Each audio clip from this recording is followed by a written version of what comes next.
Go ahead and start. Welcome, everyone. I am Rabbi Michael Birnholz. I serve Temple Beth Shalom in Vero Beach, Florida. So I am on the east coast of Florida, and I like to say to folks that I am in the middle of nowhere between Jewish somewheres. We are the only synagogue in our county. I have been here for about 21 years, coming directly from HEC in Cincinnati and settling here with my family. So I've had a chance to grow up with my congregation, and my congregation has grown up with me. It's been a fabulous time. A big thank you to Rabbi Jeff Goldwasser in Rhode Island. He was the one who organized this iteration of our small congregation URJ Rabbi Team Up. And we have had programs for Tisha B'Av. We have had programs for Purim. You are here at this moment having an opportunity to enjoy some reflection, some meditation, some teaching at this time of this month of Elul, as we are getting ready for the approaching end of 5,783. That might get a little exciting. Give it a second and it will roll over. And we are preparing for 5,784. My session is going to be a little bit different than some of my predecessors. You really do not want me singing. There's a reason I went to rabbinical school and not to cantorial school. And I also am going to offer to you a little bit more study, and I hope to be able to get a little bit more reflection from you as well. I'm going to drop one more time into the chat a Google link to a Google Doc that I hope you'll be able to pull up. I will share it as well. So here we are for this month of Elul, but I will also tell you that we are working on a similar opportunity for a program of study around the book of Ecclesiastes during the time of Sukkot. So from the Sunday of Sukkot to the Friday of Sukkot, every day there'll be an hour-long session working through the chapters of the book of Ecclesiastes, each day a different pair of rabbis. We're testing all kinds of these different collaborations to be able to reach out to a wide range of folks and give you opportunities for different types of Jewish experience, different pieces of Jewish study, different pieces of Jewish interaction, and getting an opportunity both for the rabbis. We are talking to a bigger community of folks than we might in our small congregations, but also a chance to learn from each other. And I will tell you that's been a magnificent part of these team ups, is I get to learn and study with my colleagues that otherwise I would not be able to do.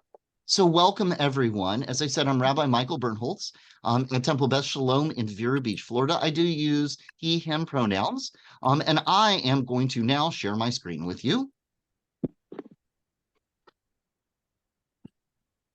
And so hopefully you are seeing that screen. I am going to put the participant list up so I can see it and chat as well. Because I am doing this, I will have less real estate on my screen. If you have done a lot of Zoom meetings, you might be familiar with that. And so I am hoping for some bit of response from folks.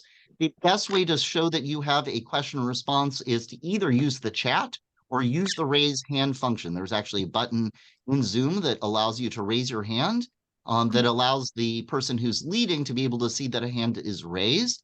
You can use the old standby method, which is this, but there is no guarantee that if you are on my screen and I can see you, or that I will not be looking over at the text that I'm teaching from and be able to see you. So please feel free to use the chat, and please feel free to use the raise hand function, and that way we'll have an opportunity to interact together. So you see this page of study, because I've really been over these last couple of months during the summer wrestling with this really incredible question: do you start with the pain or with the gain? Do you start with the pain? Do you start with the challenges that you have in life? The Hebrew word for being stuck is surus. The Hebrew word for sin, chet, means to get off track.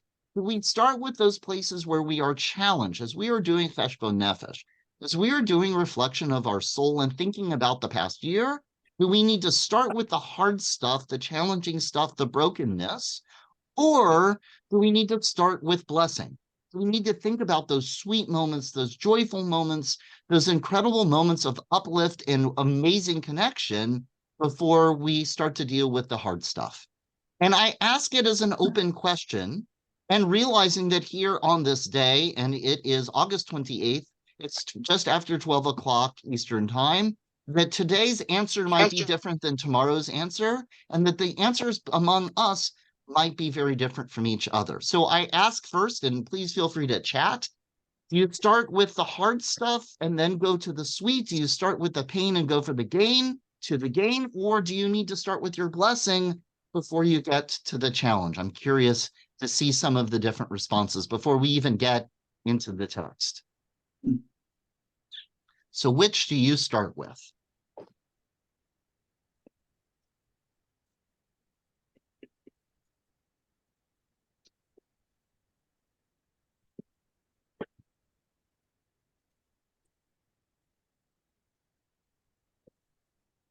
Feel like I'm in Ferris Bueller's Day Off.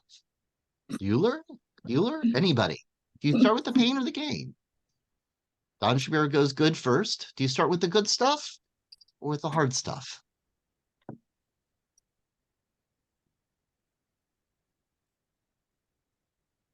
So as you were responding, it's interesting, and my father loves, I believe it was Parenthood, where the grandma comes out and she talks about the roller coaster is much more fun than the merry-go-round, where you have to, we're thinking about which of those responses you start with. And so I'm going to present to you a few different texts. And somebody's asking me, what does the word chesed mean? And we're going to get to that right now. I'm going to show you some of those thoughts on Judaism about accepting blessing, and then some of the rituals and texts that also with being able to acknowledge the pain and the brokenness we have. Somebody else just asked that the mental anguish of pain, the mental anguish interferes with the focusing on the praise. So I assume, Jack, that you're saying, therefore, you have to take care of that mental anguish and the pain before you can get to the blessing. And your response is, Helena said, I generally start with the difficult, painful, and find the sweetness so much sweeter. One said, look for the broken place in need of beauty, brokenness first, then beauty emerges. And so I'm actually going to start with the blessing. And so you'll see here this line from Psalm 136, Hodu ladonai ki tov, ki olam chasdo. And chesed has to do with loving kindness, with caring, with that sweet way that we take care of each other. And the translation from Psalms, oh, give thanks to Adonai, for God is good, for God's love is everlasting. And the piece I added to it is when we say thank you for a blessing of our lives, we feel all of the goodness and kindness of creation. When we find ways of turning our blessings into light and love, we lift up those who cross our paths, and our appreciation becomes something greater, infinite, and eternal. And so we say this text as part of Hallel. It's one of the things we say when we shake the etrog and the lulav. It also reflected, we say very often, you might hear Gimilut Chasadim. We had a whole interesting interaction. One of our religious school teachers asked us to translate Gimilut, and we found that that root has to do with recycling or continuing on, to take energy from one source and keep it moving to another. And this text plays very much into it, that we are receiving chesed, kindness, loving light and energy from the divine. We receive it, and then we keep it moving. That the power of the chesed is the cycle of us taking that energy, receiving it, and keeping it moving. And so take just a moment, as we're here in this place, to think about that, a moment of chesed where somebody has shared kindness or caring or love with you, and what you have done to move it forward. So I give everyone just a chance to reflect.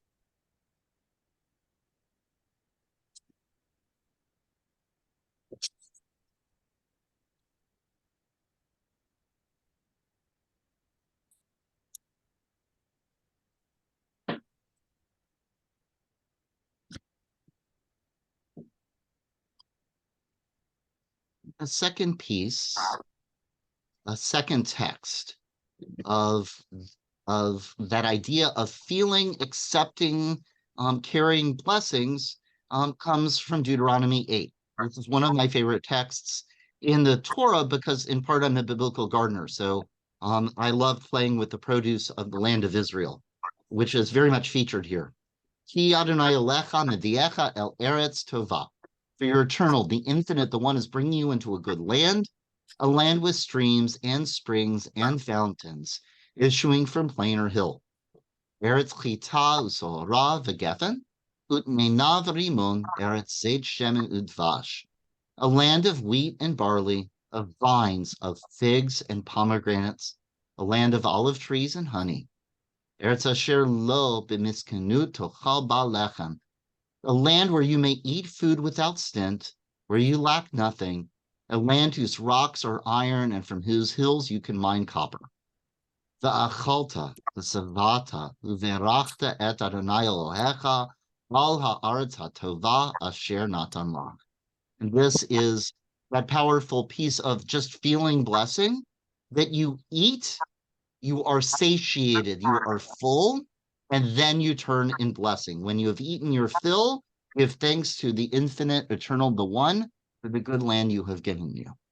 So here are two different pieces of how do we feel blessing in this moment. As we look back at this past year, we have that chance to think of how do we keep blessing moving, but we also have how do we just sit and feel and appreciate and take in. It's a powerful piece of reflection. There's a beautiful new book out by A.J. Jacobs called Thanks a Thousand, where he goes and he tries to thank everyone who's involved in his morning cup of coffee. If you need a great opportunity to reflect on Thanksgiving, that is a wonderful resource. Now the pain. So those are two pieces of blessing. We also have Cheshbon Nefesh, reflecting on our soul. As we say, God before whom words are true, we acknowledge our faults and failings. Help us now to strengthen the good impulse within us. Help us to care about the wrongs for which we have been spared, to seek forgiveness for the wrongs we shall do, to forgive the wrongs that are done to us, and create in us a clean heart, a place willing spirit within us, and shed your light upon us that we may see the good in each of your children. A reflection for all of us. Think about each of those lines. To strengthen the good impulse within us, to help us care for the wrongs for which we have been spared, to seek for the forgiveness for the wrongs we shall do, to forgive the wrongs that are done to us, to create a clean heart and a willing spirit within us. The challenge of Elul, to do all of these different moments, to do all of these different actions. There are two acts of release. In addition to words, I find so often that action is really important. In fact, the Hebrew word kavod has to do with when we really feel God's presence, we feel that weight. One of them is tashlich. And they sell on Amazon and in lots of places. They actually sell water-soluble rice paper. And so many of you might do tashlich, where you go to the body of water and you're supposed to take the breadcrumbs that are in your pockets or the pieces of bread with you and cast off your sins, to release that stuff that has built up, to get it away from yourself so that you can be ready for a clean heart. I offer to you that you can get water-soluble rice paper and you can write down what you need to get rid of. You can write down blessing, you can write down curse, you can write down the sin, you can write down that which is your place of stuckness. And by releasing it into the water, it just dissolves into the water and you send that piece of finite into the infinite.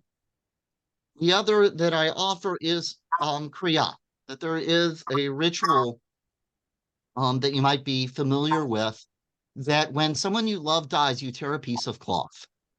And the act of tearing is quite powerful because it's a piece of release. But sometimes when we need to let it go, feel the end of something, and to make a separation, or to feel that pain of that loss, to realize that we are not whole and complete and broken, we might need to tear. So here, as we are gathered on this day, and hoping it will be picked up, I do an act of tearing.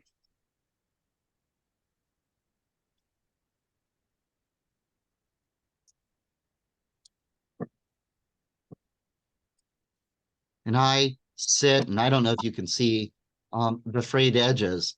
One of the things that I love about tearing is the feel, is the sound, and then also the realization, how do you put a piece of fabric back together? You have to sew it. Do I have any of us here that are into sewing? Because if you think about sewing, how do you do sewing? You do it one stitch at a time, one piece, one thread, going hole to hole. And that's a powerful way to think about tikkun, care of our brokenness in these days of Elul as we are preparing. What are the threads that we need to bring? Threads of kindness, or threads of discipline, or threads of reflection, or threads of reaching out to loved ones? We all have different threads we need for the different types of caring that we have. And so as we're coming up to the end, we have a few minutes of our time. I'm curious as I reach it, I asked that question of which is more important for you, the pain or the gain, the acknowledging the brokenness or acknowledging the blessing. I am curious as I look out to this group, if there is one of these that feels powerful, or somebody that would like to share either of an act of acknowledging blessing that helped you to respond to a piece of brokenness, or of responding to a piece of brokenness that helped you feel some blessing in your life.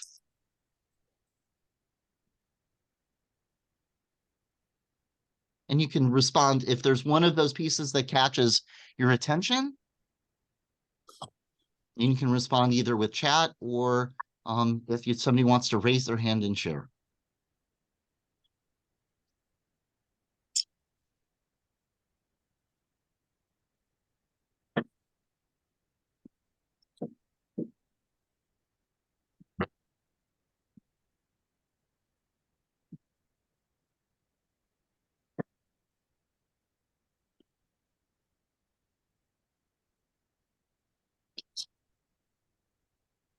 I'm curious, how many of you have done tashlich, have found tashlich to be a powerful ritual?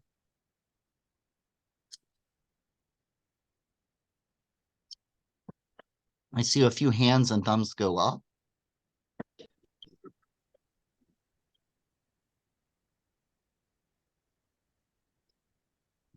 How many of you have found kriya, caring, to be a powerful ritual?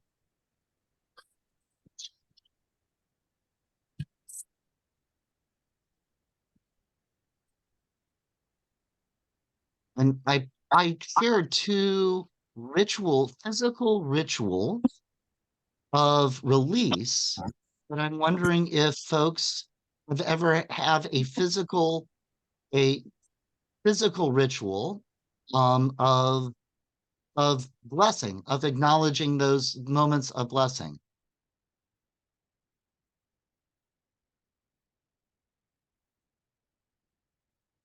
So I see someone has said that they have done tashlich for renaming an old boat and giving it a new name, which is a really powerful act of transition, of moving from one state to another. And kriya is definitely used in those moments of loss.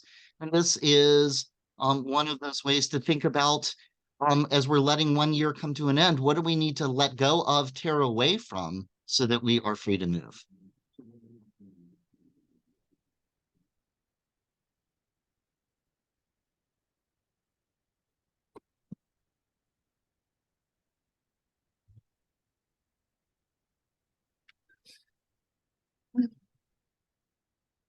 And so somebody is writing that I used to write good things and put them into a jar.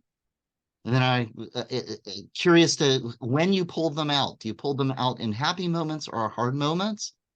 How do we give ourselves, and that's one of those things, as I asked that question of pain and gain, where do we need to set those places of inertia for ourselves to give ourselves some momentum to move from one state to the other? I will also tell you we had a incredible conversation, my wife and I, because often people will say that sometimes you have to have the negative or the painful experience in order to appreciate the blessing. I'm not sure how well that theology sits with me. That I don't know that I have to have misery and pain in order to feel better about the blessings in my life. I'd be happy just to have the blessings in my life. However, are there those ways and those moments that even in the midst of surus, of those pinched and negative places, that we can find those sparks of holiness or those cracks of light that we use to feed ourselves or to do those acts of gimilut chasadim, of getting chesed and kindness moving forward. And so Jack said, the physical act of casting bread is less impactful to me than using the moment to focus my mind on what the baggage I'm releasing. And it's absolutely true. It's not just the throwing of the bread, it's how does that physical ritual, what we're holding, allow us to do that act of release.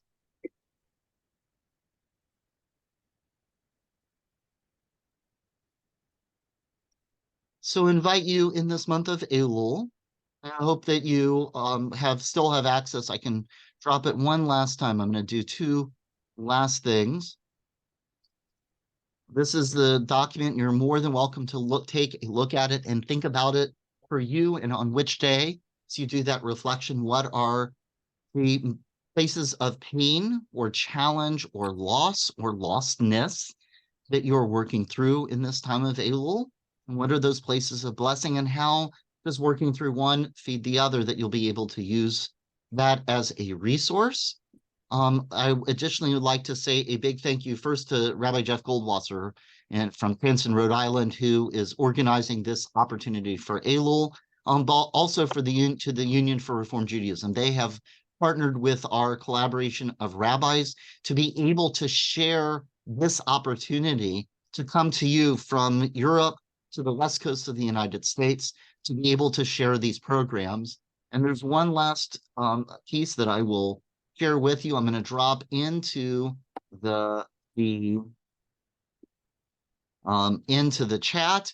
This is a registration for a new program that we'll be doing for Ecclesiastes. It says it's only one day. We're working on that, but actually the program will be over the entire course of the week of Sukkot, going through all the chapters of Ecclesiastes.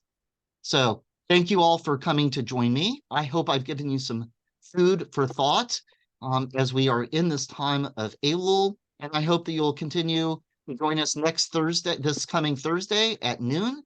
There'll be another one of my colleagues coming forward to offer their piece of response and reflection for this month of Elul, and that you will keep your eyes open for other URJ, small congregation rabbi team ups. Thank you all, and take care. Have a wonderful rest of your day. Thanks, Rabbi.